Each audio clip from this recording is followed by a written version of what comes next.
¿Qué tal, gente? Vamos a empezar con las medidas de localización. Ya ustedes investigaron de tarea, pero vamos a dar una pequeña explicación a estas.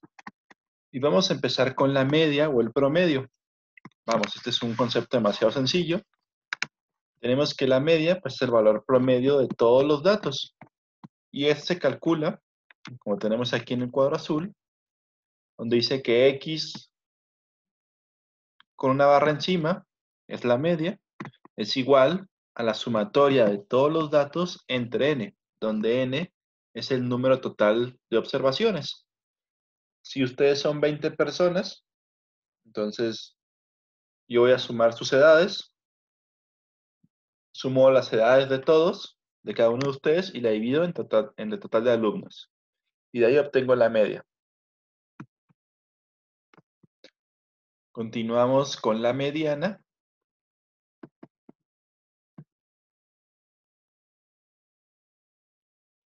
La mediana, lo que tenemos que hacer, como dice aquí, es primero ordenar los datos de menor a mayor en forma ascendente. Entonces, la mediana va a ser el punto medio que hay entre el dato más alto y el dato más bajo. Si tengo números del 1 al 10, la mediana de esta serie de datos pues sería entonces el número intermedio, que sería 5. La moda.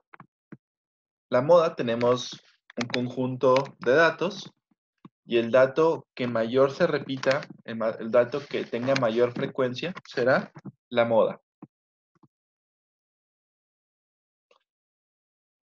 Vamos con uno que ya no es tan común, como lo son los percentiles. Tenemos un cierto intervalo de datos, un conjunto de observaciones, y el percentil nos indica de a partir de un cierto valor, de un valor que nominaremos como P, cuántas observaciones se encuentran menores, iguales o superiores a este dato. Por ejemplo, ¿cómo lo calculamos? Ordenamos los datos de menor a mayor de manera ascendente. Calcular el índice I, donde el índice I me dice que I es igual a P entre 100 por N, donde P es el valor que yo deseo, o que yo deseo, digamos, estimar, o que yo deseo que sea mi punto medio. Por ejemplo, vamos a suponer que tenemos un examen donde un estudiante obtiene 54 puntos en la parte verbal del examen. O sea, en la parte verbal, él obtenió 54 puntos. Entonces, P va a ser 54 puntos. Entonces, a partir de ahí, obtenemos el cálculo del índice I. Y podemos obtener que, como los percentiles, que el 70% de los estudiantes obtuvieron una puntuación menor a la del dicho estudiante y un 30% de estudiantes obtuvieron una puntuación mayor. Entonces, estos percentiles nos ayudan a, una vez que tenemos ubicado un dato o un valor, podemos ver cuántas personas estuvieron por debajo de ese valor y cuántas estuvieron por encima. Cuartiles. Los cuartiles, tenemos una serie de datos, los enumeramos nuevamente, menor a mayor, y podemos dividirlos en 4 partes. Q1, o primer cuartil, o percentil, que es, digamos, del 0 al 25%. Segundo, del 26 al 50, del 50 al 75 y del 75 al 100. Lo único que hacemos es dividir los datos en 4 secciones. Esto ya en la aplicación real lo utilizamos mucho o se utiliza mucho para medir los niveles de riqueza o de pobreza de unos individuos. Entonces, decidimos, digamos, de 100,000 pesos, cuántos ganan menos de 25,000, cuántos ganan de 25,000 para arriba y así sucesivamente. Ustedes son los cuartiles o los deciles que los enumeran del 1 al 10 y sirven mucho para cuestiones de medición de ingreso o medición de pobreza.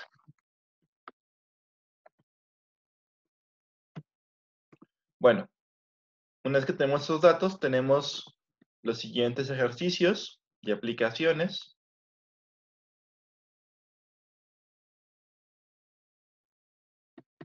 Que son, empiezan en la página del libro 88 de tarea para toda la semana. Ustedes van a empezar a hacer esas aplicaciones.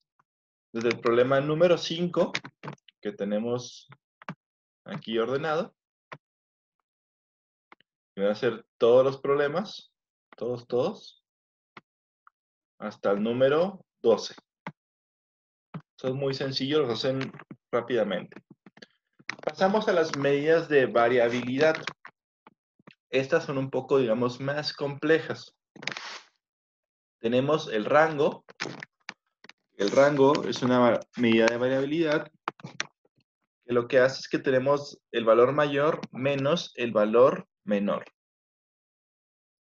Vamos a suponer, según la tabla 3.1, que está aquí arriba, son recién egresados de la carrera de administración.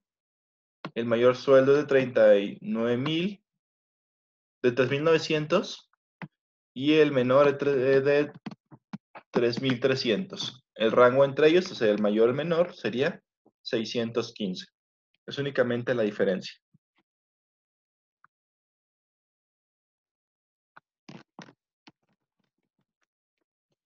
El rango intercuántico nos mide la diferencia entre el tercer cuartil y el primer cuartil.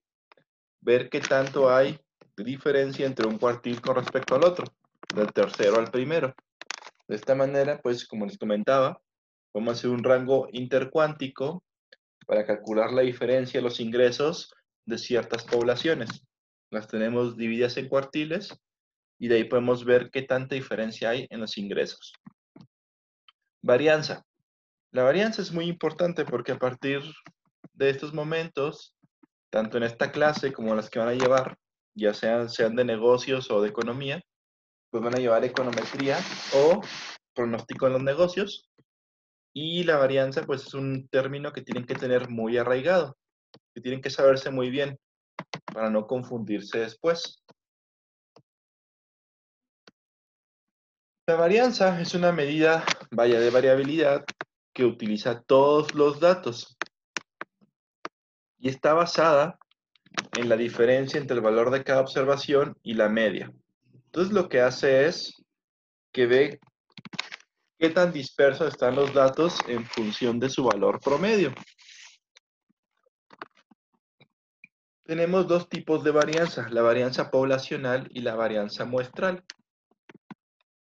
Tenemos que la varianza, que está denominada por este signo, que es sigma al cuadrado, es igual a la sumatoria de todos los datos de x menos u, que viene siendo el valor promedio, y todo esto elevado al cuadrado entre n mayúscula, donde n mayúscula denota que son todos los valores de toda la población. Entonces, vamos a agarrar todos nuestros datos que vamos a tener en una columna. Déjenme ver si por aquí tengo una... Aquí está. Por ejemplo, en el caso 3.3 tenemos el número promedio de alumnos en todos los salones, que es 44. Y tengo el número de estudiantes, 46, 54. Entonces va a ser 46 menos 44, 2. 54 menos 44, 10. Entonces, voy a hacer la sumatoria de todos estos datos y de ahí voy a obtener un resultado. Ese resultado lo voy a elevar al cuadrado y de ahí voy a dividirlo entre n. La cuestión con la varianza muestral es que en vez de dividir entre n, vamos a dividir entre n menos 1. De esta manera, se dice que estadísticamente la varianza muestral sería idéntica o muy parecida a la varianza poblacional. Cuando un valor muestral es idéntico al valor poblacional, decimos que es un valor insesgado, que este no tiene ningún sesgo. Nosotros normalmente buscamos que nuestra muestra esté insesgada. Y eso significa que la muestra representa los valores poblacionales. En muchas ocasiones no podemos obtener los datos de toda la población y por lo tanto, como ustedes conocen, realizamos una muestra.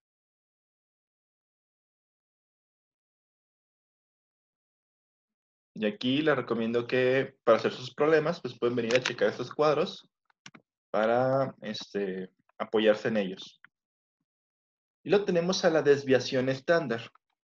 La desviación estándar es la raíz cuadrada de la varianza.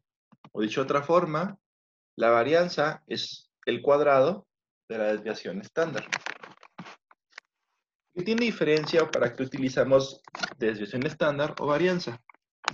Normalmente la desviación estándar, como esta no está al cuadrado, nos puede mostrar los datos como tal. Por ejemplo, aquí tenemos un pequeño ejemplo. Se me perdió un poquito. Creo que aquí. En el cuadro 3.1 tenemos ciertos datos de valores de ingresos y vemos que la desviación estándar es 165.65 pesos. Como en este caso no estamos manejando al cuadrado, lo estamos manejando como tal en el número original, en este caso eran pesos, podemos ver que la desviación estándar son 165 pesos, lo que me indica que, vaya, en promedio, los datos se alejan 165 del valor promedio. Entonces, de esta manera, nuestro análisis, en este caso en pesos, es más fácil de leer que lo sería como tal en la varianza. Y lo tenemos el coeficiente de variación. En este caso, este nos indica qué tan grande es la varianza. Lo que vamos a hacer entonces es agarrar la desviación estándar y dividirla entre la media y lo multiplicamos por 100. Esto se lee como un porcentaje. Entonces podemos decir, por ejemplo, que esos 165 pesos que se alejan representa un 18.2. O sea, digamos, la variación que tiene los datos de valor promedio representa un 18.2%. Y luego tenemos más ejercicios. Nuevamente tenemos las aplicaciones.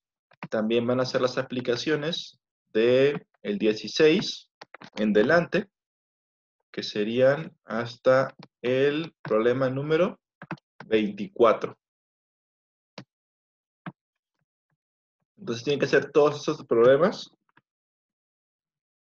Esos problemas, junto con los anteriores que han hecho, son los que van a valer para su primer parcial. Entonces, pónganse las pilas y háganlos bien y háganlos todos, que es parte o la mayor parte de su calificación. De igual manera, les comento que el día jueves estaremos conectándonos por videollamada para atender alguna duda o problema que haya surgido en alguno de los problemas. Entonces, pónganse a hacerlos de una vez para que el jueves tengan preguntas concretas. Entonces, de momento sería todo. Tengan buen día.